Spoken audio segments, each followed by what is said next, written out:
মুহূর্তে আমি বাংলাদেশ সুপ্রিম কোর্টে অবস্থান করছি। আর আমরা যতটুকু জানতে পেরেছি, ছাত্র জনতা সুপ্রিম কোর্ট ঘেরা করেছে প্রধান বিচারপতির পদত্যাগে।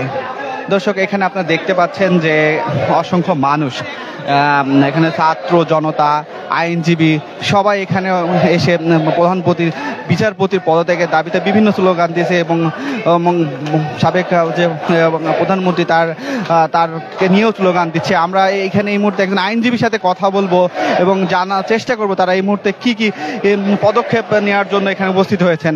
একটু আপনারা বলবেন আপনি এখানে কেন এসেছেন এবং আজকে বাংলাদেশ সুপ্রিম কোর্টের প্রধান বিচারপতি এবং তার অধস্থ তার হাইকোর্ট সকল বিচারপতিকে নিয়ে ফুল কোর্ট বেঞ্চের সভার আয়োজন করে, যার পয়েন্ট ছিল যে বর্তমান যে সরকার গঠিত হয়েছে এই বিপ্লবী ছাত্র জনতার মাধ্যমে, অভ্যুত্থান সৃষ্টির মাধ্যমে ডক্টর ইউনূসের নেতৃত্বে যে সরকার গঠিত হয়েছে এই সরকারকে অবৈধ ঘোষণা করার জন্য তারা একটি পায়তারা করেছে।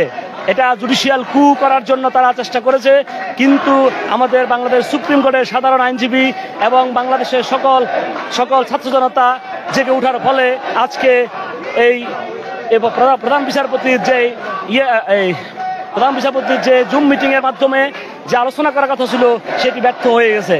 এই প্রেক্ষিতে বাংলাদেশের ছাত্র জনতা সবাই বাংলাদেশ সুপ্রিম কোর্টে অবস্থান করছে এবং মাননীয় প্রধান বিচারপতি তিনি চলে গেছেন।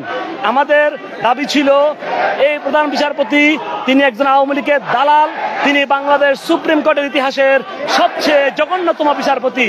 এই বিচারপতির এই অ্যাপিলেট ডিভিশনের 7 জন বিচারপতির মধ্যে 3 জন বিচারপতি সরাসরি 1971 সালের মানবতা বিরোধী অপরাধের জন্য বিচারের জন্য সৃষ্ট ওয়ার ক্রাইম ট্রাইব্যুনাল আইসিটি ট্রাইব্যুনালের বিচারপতি ছিল।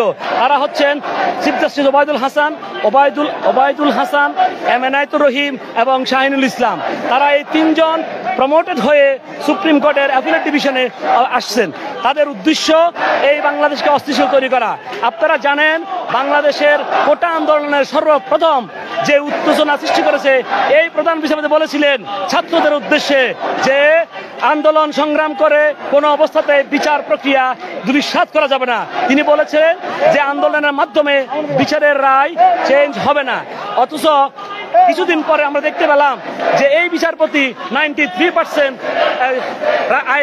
আদেশ দিয়ে তিনি কোটা আন্দোলন প্রতিষ্ঠার যে কোটা আন্দোলনের মধ্য দিয়ে যে সংগ্রামের শুরু হলো এই মাননীয় প্রধান বিচারপতির বক্তব্যের মধ্য দিয়ে। থ্যাংক ইউ আপনাকে।